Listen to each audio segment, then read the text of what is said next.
Menurut sebuah penelitian, yakni yang dilakukan oleh APA, American Psychology Association, mengatakan bahwa puasa itu mampu mengurangi.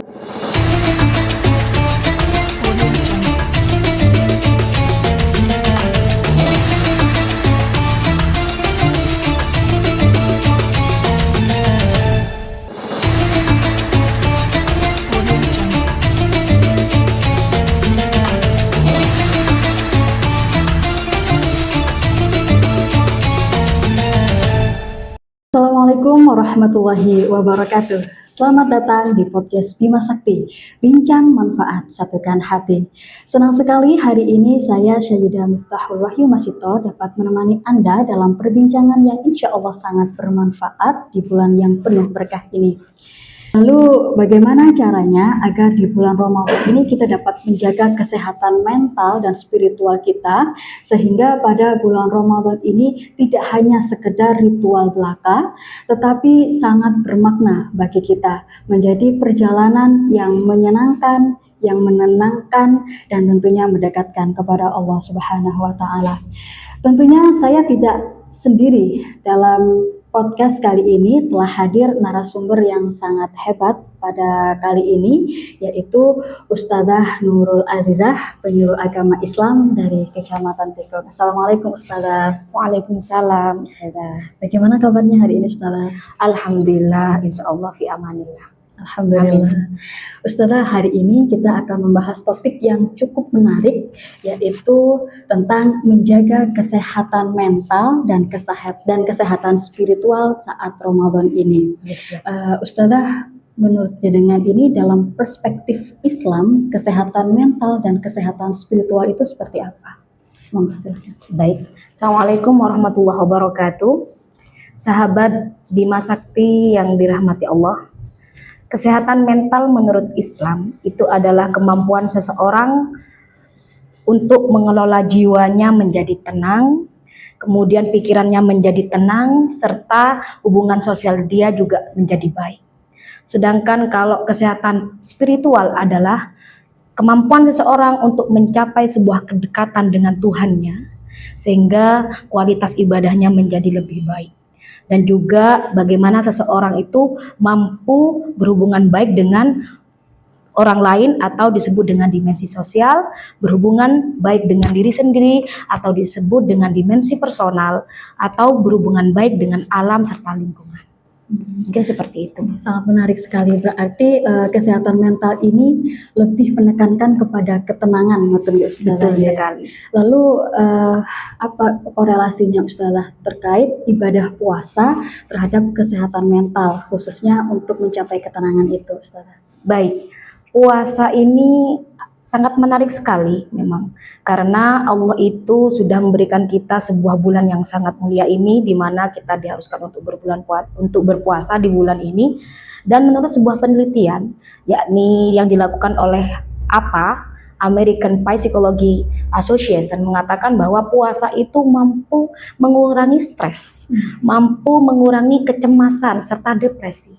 Karena di saat berpuasa hormon endorfin yang ada dalam tubuh kita itu meningkat, hormon yang menghasilkan sebuah kebahagiaan serta ketenangan, sehingga puasa itu sangat bermanfaat sekali untuk kesehatan mental serta spiritual kita. Kalau spiritual, di mana puasa ini adalah momentum yang sangat baik bagi seseorang untuk kembali merekonstruksi iman dan ketakwaannya. Mungkin sebelum puasa sempat sholatnya bolong-bolong atau telat. Nah nih di bulan puasa nih sangat tepat dan saat waktu yang sangat istimewa untuk kita bisa lebih dekat lagi dengan Allah Subhanahu wa taala. Berarti momen bulan puasa ini adalah waktu yang tepat untuk mendekatkan diri kepada Allah sehingga ketenangan itu bisa tercapai. Betul. Ya. Lalu untuk meningkatkan kesehatan mental kita, meningkatkan kesehatan spiritual kita selain dengan ibadah puasa itu apa saja yang harus kita lakukan, Ustazah? Khususnya di bulan puasa ini. Baik, sangat banyak sekali. Jadi ada beberapa hal yang mampu meningkatkan mental serta spiritual kita ketika di bulan puasa ini selain kita berpuasa. Di mana yang pertama kita tahu bahwa bulan puasa ini seperti yang saya katakan tadi adalah bulan yang sangat istimewa. Allah menutup seluruh pintu neraka dan membuka seluruh pintu surga. Dari situ saja kita sudah bisa memaknai bahwa bulan ini bisa kita gunakan untuk memperbanyak ibadah. Dan ibadah itu merupakan juga mampu meningkatkan spiritual serta mental kita untuk terus menjadi sehat. Ibadah seperti apa? Banyak sekali, salah satunya adalah membaca Al-Quran. Kita tahu bulan puasa merupakan bulan di mana Al-Quran itu diturunkan. Dan dengan membaca Al-Quran, itu ternyata beberapa penelitian mengatakan bahwa dengan membaca Al-Quran bisa membantu kita menenangkan hati kita, menghilangkan stres, itu secara mentalnya, kemudian secara spiritualnya mampu mendekatkan kita kepada Allah, kemudian juga menghilangkan dosa-dosa kita. Selain membaca Al-Quran juga ada yang namanya zikir. Memperbanyak zikir di bulan puasa juga sangat-sangat memberikan keistimewaan kepada kita. Dalam Al-Quran disebutkan Bismillahirrahmanirrahim, ala bidzikrillahi tatmainnal qulub. Bukankah dengan berzikir hati kita menjadi tenang? Apalagi kita lakukan zikir itu di bulan puasa, di mana pahalanya dilipat gandakan nih. Yang awalnya seluruh ibadah di luar bulan puasa, misal hanya dapat 1. Nah, ketika bulan puasa, Allah menjanjikan dilipat gandakan menjadi 10. Sehingga sangat rugi apabila bulan puasa ini kita tidak memperbanyak melakukan ibadah seperti itu. Terus ini Ustazah, sekarang kita kan sangat akrab dengan media sosial. Yes, ya. Jadi ketika bulan puasa tiba, ketika kita menunggu beduk tiba gitu ya, kadang-kadang kita ini menghabiskan waktu untuk bermain media sosial. Nah, ini kayaknya kan kalau kita sering main media sosial itu juga mempengaruhi ketenangan hati nggak Ustaz? Benar. Lalu itu bagaimana nih cara kita untuk mengurangi kebiasaan nagih itulah sih Ustaz? Seperti yang saya katakan tadi bahwa kita harus benar-benar paham betul esensi dari puasa. Jadi kita harus memperbaharui niat. Jadi kita benar-benar katanya dalam hadis dikatakan innamal a'malu binniyat. Segala sesuatu itu tergantung niat seseorang. Jadi niatnya dulu nih kita perbaiki. Niat puasa kita ini untuk apa? Kalau niat puasa kita ini hanya sekedar menghabiskan waktu saja, ya mungkin apa yang dikatakan Ustazah tadi ya benar. Ya pokoknya waktu hanya digunakan untuk mungkin main-main, scroll-scroll TikTok atau lain sebagainya di medsos lah ya, yang tidak terlalu penting. Yang penting nanti cepat beduk selesai kan seperti itu. Itu mungkin niatnya yang kurang diperbaharui.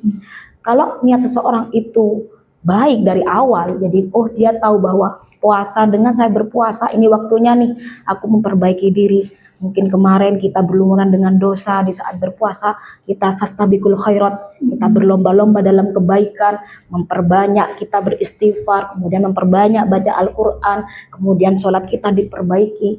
Insya Allah saya yakin kita tidak butuh media sosial untuk memperbaiki untuk menghabiskan waktu kita. Oh, ini sangat baik sekali Ustazah. Berarti memang harus niat itu ya kita betulkan ya, kita luruskan untuk apa sih sebenarnya kita puasa itu. Iya. Jadi kalau sudah niatnya betul, insya Allah untuk menunggu waktu buka itu kita tidak sibuk dengan TikTok seperti itu. Benar. Ya. Lalu Ustazah, yang ingin saya tanyakan juga adalah tentang kesehatan spiritual. Kesehatan spiritual itu sangat penting ya Ustazah. Dalam kehidupan kita. Pentingnya itu seperti apa sih Ustazah, kesehatan spiritual dan kesehatan mental ini? Karena kan rasa-rasanya kesehatan mental dan kesehatan spiritual itu tidak banyak orang yang aware tentang masalah itu. Betul. Jadi memang sebenarnya ada 3 kesehatan yang dimiliki oleh seorang manusia itu. Yang pertama adalah kesehatan fisik, kemudian kesehatan mental, kemudian kesehatan spiritual. Dari ketiga kesehatan tadi, kesehatan spiritual sangat menentukan kesehatan fisik serta kesehatan mental. Karena ketika spiritual seseorang itu sehat, maka akan mampu meningkatkan keimanan, ketakwaan, ketenangan dalam tubuh kita. Dan ketika ketenangan itu terbentuk dalam tubuh kita, maka tubuh kita pun akan menjadi sehat. Tetapi ya Kesehatan fisik juga sangat penting untuk kita jaga. Seperti dalam pepatah Arab mengatakan, al-aqlus salim fil jismis salim. Akal yang sehat terdapat dalam tubuh yang sehat. Sehingga sebenarnya ketiganya itu sangat berhubungan erat. Harus benar-benar kita jaga agar ketiga-tiganya seimbang. Sehingga menghasilkan hal-hal yang baik bagi tubuh kita. Ketenangan jiwa, kemudian kesehatan jasmani, kemudian tidak mudah stres, dan juga kita bisa sangat dekat dengan Allah Subhanahu wa Ta'ala yang menjadi akhir dari tujuan hidup kita. Itu memang sangat penting ya kita menjaga 3 kesehatan itu, kesehatan fisik, kesehatan mental, dan juga kesehatan spiritual. Nah, Ustazah, kalau di bulan Ramadan ini kan memang semangat ibadah kita itu lagi di puncak-puncaknya nih. Benar. Tapi untuk mempertahankan agar semangat ibadah kita ini tetap di puncak, itu gimana ya Ustazah setelah Ramadan ini usai? Mungkin setelah Ramadan ini agar kebiasaan kita tetap seperti di bulan Ramadan adalah yang pertama kita harus tahu bahwa ada sebuah hadis mengatakan al-istiqomatu khairun min alfi karomah. Keistiqomahan itu 1000 lebih baik dibanding 1000 karomah. Karomah itu adalah kemuliaan yang Allah berikan kepada para walinya. Insya Allah kalau kita tahu itu kayaknya sangat eman kalau kebiasaan-kebiasaan yang atau keistiqomahan yang sudah kita lakukan semasa bulan puasa kita tinggalkan begitu saja. Karena hal-hal yang sudah biasa kita lakukan di bulan puasa pun pastinya ada proses di situ. Tidak langsung terbentuk. Jadi ada proses mulai dari mungkin penyesuaian, kemudian menjadi sebuah kebiasaan baik. Sehingga kalau sudah memiliki hasil, alangkah ruginya kalau tidak kita jaga. Caranya adalah bagaimana? Yaitu tadi niat harus benar-benar selalu kita perbaharui. Kemudian kita harus selalu bersyukur kepada Allah atas apa yang sudah kita miliki dalam hidup.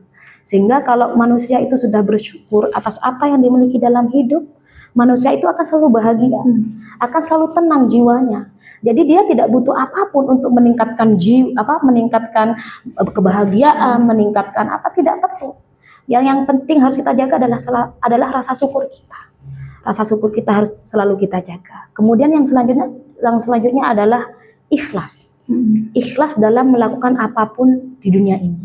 Entah itu terkait pekerjaan kita ataupun tugas-tugas kita sehari-hari. Kita harus ikhlas.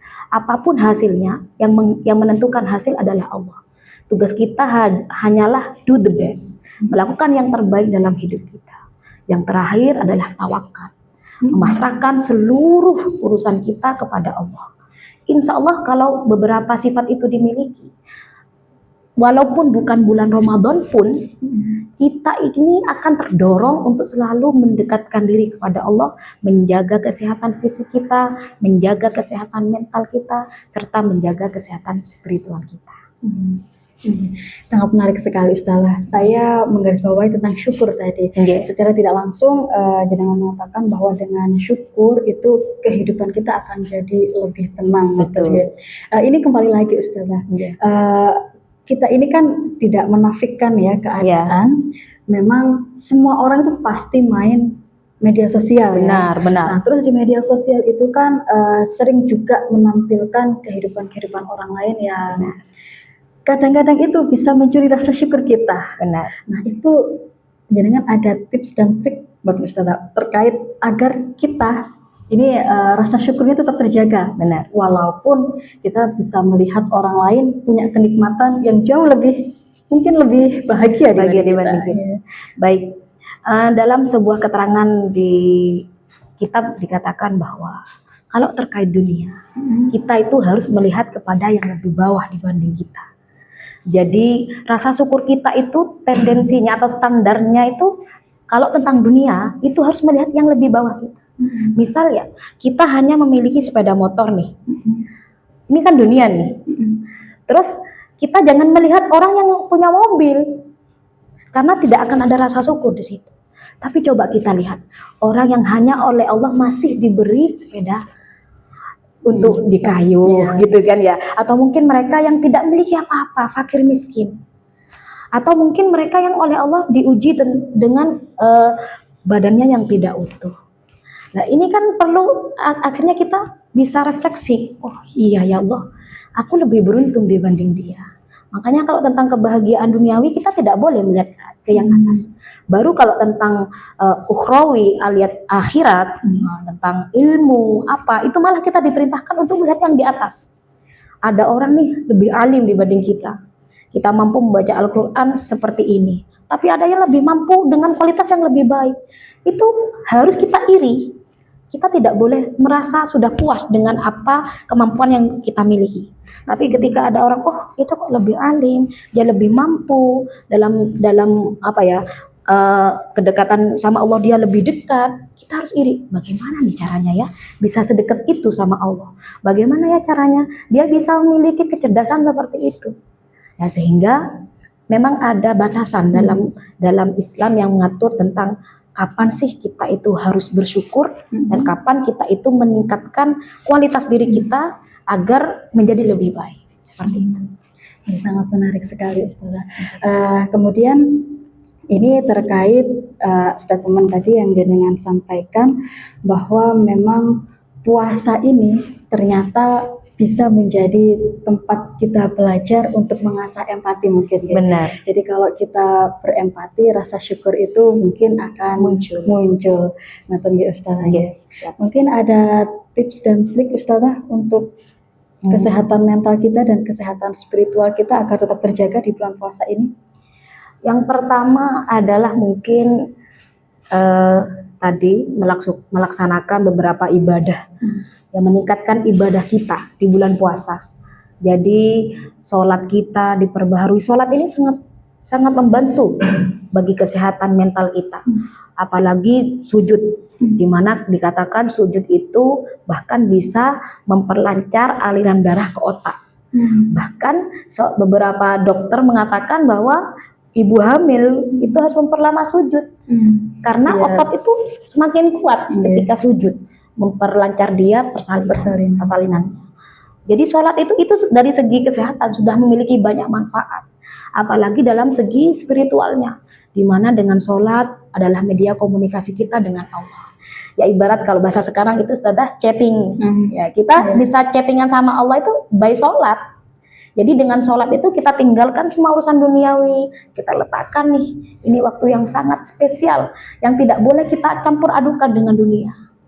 Yang dalam surat Ar-Ra'aital ladzi yukadzibu biddin itu kan sudah dijelaskan bahwa ada beberapa orang sholat tuh hanya sekedar sholat, sehingga mungkin kualitas sholatnya itu kurang baik, sehingga itu tidak menghasilkan rasa tenang, spiritualnya dia kurang, mentalnya dia juga kurang, mudah emosi dan lain sebagainya.